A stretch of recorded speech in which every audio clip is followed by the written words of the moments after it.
मानव शरीर के रक्त के बारे में, जिसे आप जानकर आप ये अनुभव करोगे। ये जो क्वेश्चन पिछले साल में देख रहे हो कि 5 नंबर में भी बेहद बार मतलब कई बार क्वेश्चन पूछा जा चुका है, और 2 नंबर में 1 नंबर में तो इसका खैर बात ही नहीं है।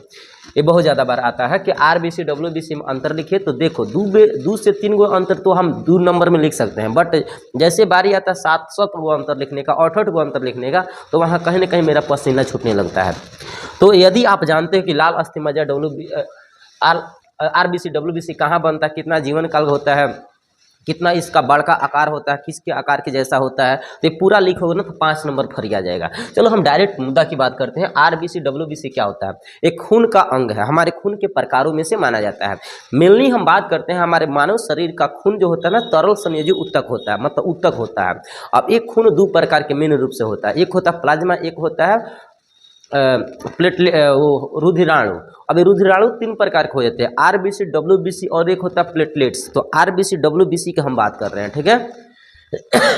तो डब्ल्यूबीसी आरबीसी का पूरा नाम यहाँ देखा जाए तो सबसे पहले बताएगा आरबीसी का पूरा नाम होता है रेड ब्लड सेल। तो यहाँ सजा कर लिखना, हम कोड भाषा में लिखें, आप बाबू सजा कर लिखोगे। कैसे देखो लिखोगे? आरबीसी का पूरा नाम रेड ब्लड सेल होता है, श्वेत रक्त कणिकाएं हिंदी में बोलोगे। डब्ल्यूबीसी का पूरा नाम व्हाइट ब्लड सेल, पोस्ट में लाल रक्त कणिकाएं, इसका बोलेगा श्वेत रक्त कणिकाएं। श्वेत मतलब व्हाइट मतलब सफेद होता है, श्वेत रक्त कणिकाएं या कोशिका भी कह सकते हो। तो लाल रक्त कोशिका, श्वेत रक्त कोशिका हिंदी में हुआ। आरबीसी को ना एरिथ्रोसाइट भी कहा जाता है। देखो बायोलॉजिकल नेम में ना इसे एरिथ्रोसाइट भी कहा जाता है। आरबीसी का दूसरा नाम क्या होता है? एरिथ्रोसाइट। दूसरा बताएगा डब्ल्यूबीसी का पूरा नाम, डब्ल्यूबीसी का बायोलॉजिकल भाषा में इसका नाम दिया जाता है ल्यूकोसाइट। क्या बोलते हैं? ल्यूकोसाइट। डब्ल्यूबीसी को ल्यूकोसाइट और आरबीसी को एरिथ्रोसाइट। तीसरा अंतर, इसका जीवन काल 120 दिन होता है। एक क्वेश्चन कई बार क्वेश्चन पूछा हुआ है, इसलिए इसे चाह कर भी नहीं छोड़ सकते हम। आरबीसी का जीवन काल कितना होता है? 120 दिन। देखो डब्ल्यूबीसी का वही जीवन काल देखिएगा तो 12 से लेकर 20 दिन के बीच होता है, कहीं कहीं 2 से 4 दिन में देता है, लेकिन सबसे ज़्यादा माने देखेगा ना तो यही आंसर, मतलब सबसे ज़्यादा बार। इसे पहले हमें भी पता था कि 2 से 4 दिन, लेकिन हम एनसीईआरटी की किताब 12वीं का देखें उसमें पता चला है, और 10वीं में भी स्पष्ट नहीं लिखा है, लेकिन हम ज़्यादातर देख रहे हैं कि 12 से 20 दिन दिया। तो यही याद रखना बाबू, परीक्षा में यही लिखना, 12 से 20 दिन होता है इसका जीवन का। ये हीमोग्लोबिन के कारण लाल दिखाई देता है। लाल रक्त कोशिका हीमोग्लोबिन के कारण लाल दिखाई देता है, और श्वेत रक्त कोशिका रंगहीन होता है, जिसके कारण इसमें किसी प्रकार के रंग नहीं पाया जाता है, अर्थात रंगहीन होता है, श्वेत होता है। तो क्या बताएगा? हीमोग्लोबिन के कारण लाल रक्त कोशिका लाल दिखाई देता है, और श्वेत रक्त कोशिका में हीमोग्लोबिन नहीं पाया जाता है, जिसके कारण ये रंगहीन होता है। 4 गो अंतर होगा। 5वां, आरबीसी का जो आकार देखेंगे ना, आकार मतलब कितना बड़ा साइज के है तो बताओगे 6 से लेकर 8 माइक्रोमीटर व्यास का होता है। व्यास मतलब एक वृत्त के बीच से जो रेखा गुजरता है उसी को व्यास बोलते हैं। आप तो जानते हो कि 6 से 8 माइक्रोमीटर। 1 माइक्रोमीटर में कितना मीटर होता है? 10 के पावर माइनस 6 मीटर को 1 माइक्रोमीटर बोलते हैं।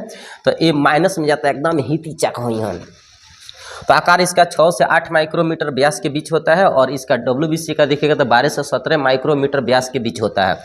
इसका निर्माण देखिएगा, आरबीसी का निर्माण तो लाल अस्थि मज्जा में होता है, जो हमारे मतलब बोन में पाया जाता है, हड्डियों के बीच होता है।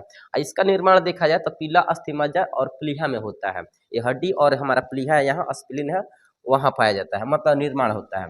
आरबीसी का कार्य देखा जाए ना तो आरबीसी हम क्या करते हैं? आरबीसी हमारे अंदर बनता है लाल अस्थि मज्जा में, और जैसे हृदय से फेफड़ा में आता है ना, तो फेफड़ा से विभिन्न क्षेत्रों में जाना उससे पड़ता है। हालांकि हृदय से तब जाकर विभिन्न क्षेत्रों में जाना पड़ता है। तो भोज्य पदार्थों को परिवहन मतलब धाका ठेल ठेल के आगे पहुंचाता है। तो कहोगे भोज्य पदार्थों को आगे पहुंचाने के कार्य करता है। जब स्वांगीकरण होता है, जब भोजन पच जाता है, तो जो मूल तत्व आता है ना, कैल्शियम, फास्फोरस, आयरन इत्यादि, 3 को भोज्य पदार्थ कहोगे। तो भोज्य पदार्थों को परिवहन करने का कार्य करता है, ठेलने के कार्य करता है। और वहीं इसका कार्य देखोगे ना तो डब्ल्यूबीसी मतलब सफेद का जो खूनवा होता है, इसका कार्य होता है शरीर में जो बीमारी होता है ना, उस बीमारियों से लड़ने का कार्य करता है। अगर किसी लड़का लड़की के शरीर में डब्ल्यूबीसी ज़्यादा है मतलब मनुष्य के शरीर में WBC ज़्यादा है तो उसे किसी प्रकार की बीमारी हराएगा थकाएगा नहीं, एकदम चकाचक रहेगा, चकाचक रहेगा, पहलवान जैसा रहेगा, उसे किसी प्रकार की बीमारी नहीं होगा। तो WBC रखना शरीर में बहुत ज़्यादा लाभदायक होता है क्योंकि ऊर्जा देता है और ये हमारे शरीर में बीमारियों से लड़ने का ताकत देता है, ठीक ना। तो आप इतना बात रखोगे, याद करो और कॉपी कलम लेकर इसे लिख लो। हम जितना भाषा में बोले हैं उतना स्क्रीनशॉट लेकर भी लिख सकते हो। Okay, thank you.